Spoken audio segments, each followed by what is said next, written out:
As I watch in the millions dollars worth of game interview, there's a real tension in the air.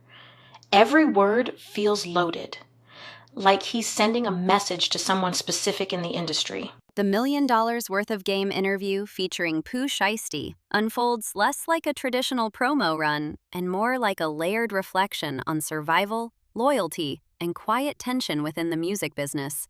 Family versus industry, the first signs of friction.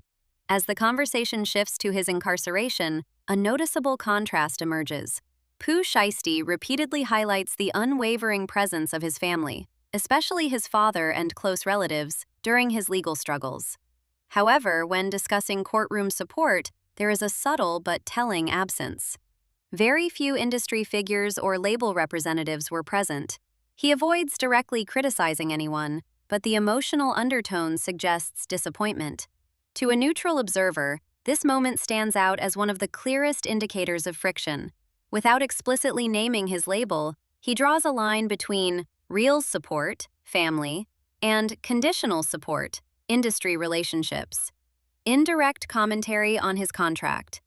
While Pooh Shiesty never openly states dissatisfaction with his deal, several remarks hint at deeper issues.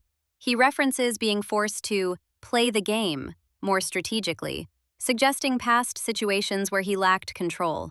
He emphasizes understanding who really with you versus who using you, a statement that can be interpreted as both personal and business-related.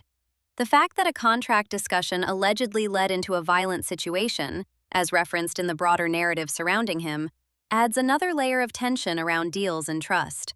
From an observational lens, these comments suggest a shift from artist to businessman, likely driven by experiences where he felt disadvantaged. Post-prison perspective, a changed relationship with the industry. Pooh Shiesty repeatedly frames prison as a period of clarity. He speaks about becoming more selective with collaborators, rejecting subpar work, not chasing trends or internet validation. These points subtly signal a desire for greater autonomy, which often conflicts with traditional label structures. His emphasis on control and quality over volume suggests he may no longer be fully aligned with label expectations. Emotional honesty versus public image. Another revealing layer comes when he admits that while he told people he was good in prison, he was actually struggling mentally. This honesty contrasts with the polished, celebratory imagery shown at the beginning. To an observer, this duality mirrors his industry situation. Publicly, successful, loyal, composed.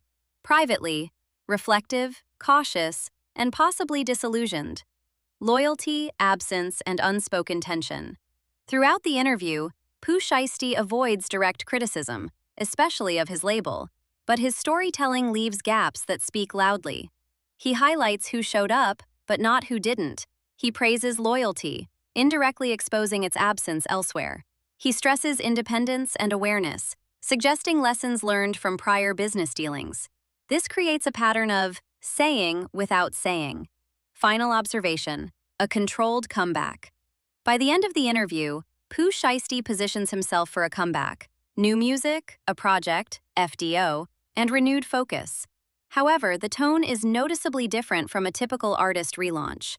Instead of excitement about the industry, there is emphasis on control, careful decision-making, a strong reliance on his personal circle rather than corporate backing. Key clues of label friction, observer takeaways. Lack of label presence during his legal struggles. Repeated emphasis on family over industry support.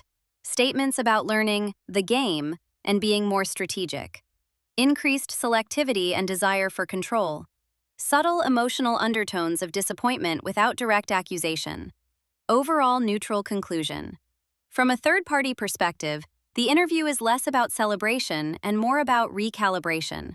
While Pooh Shiesty presents himself as focused and ready to return, the underlying message suggests a more cautious relationship with the music industry, particularly his label. The friction isn't openly declared, but it's implied through absence, tone, and emphasis, revealing an artist who has learned from experience and is now moving more deliberately in both business and personal decisions. Now, fast forward to the federal investigation. Representatives from the Federal Bureau of Investigation, the U.S. Attorney's Office for the Northern District of Texas, and the Dallas Police Department stood together, signaling a coordinated, multi-agency investigation. The tone was procedural and controlled, with media instructed to reserve questions until after opening statements. U.S. Attorney Ryan Rabel outlined the core of the case, stating that on January 10, 2024, 9 individuals allegedly carried out a planned kidnapping and armed robbery at a Dallas recording studio. Among those charged is rapper Pooh Shiesty, Lantrell Williams Jr., along with his father and several associates, including Rodney Wright Jr., Big 30. Authorities confirmed that 8 suspects had been arrested across Dallas, Memphis, and Nashville, while 1 individual remained at large. As the briefing continued, additional context clarified that the victims, initially described only as music industry professionals, were later identified as rapper Gucci Mane and associates connected to his business dealings. Officials indicated that the victims had traveled to Dallas for what they believed was a legitimate meeting arranged by Williams Jr., reportedly to discuss a recording contract. According to the allegations, the meeting quickly escalated into a coordinated armed ambush. Prosecutors stated that Williams Jr. brandished an AK-style pistol and forced one victim to sign documents relinquishing contractual rights. Other suspects allegedly displayed firearms while robbing victims of high-value items, including jewelry, Rolex watches, and cash. One victim was reportedly choked to the point of near unconsciousness, highlighting the severity of the violence. Authorities emphasized the extensive investigative work behind the arrests, noting that the case relied on a wide range of evidence: electronic monitoring data placing suspects at the scene, surveillance footage, cell phone and travel records, rental vehicle documentation, fingerprint matches, and social media posts allegedly showing stolen property. Officials described the operation as organized and premeditated, involving coordinated travel from Memphis to Dallas. During the Q&A session, reporters asked about the timeline, victim identities, and injuries. While officials confirmed visible injuries such as abrasions, they remained cautious about disclosing detailed victim information, even as broader identification circulated. They explained that the delay between the January incident and April arrests reflected the time required to build a strong federal case. Authorities also outlined potential penalties, stating that if convicted, defendants could face sentences ranging up to life imprisonment, depending on criminal history and aggravating factors, including alleged violations of home confinement. Overall, the press conference maintained a measured, fact-driven tone.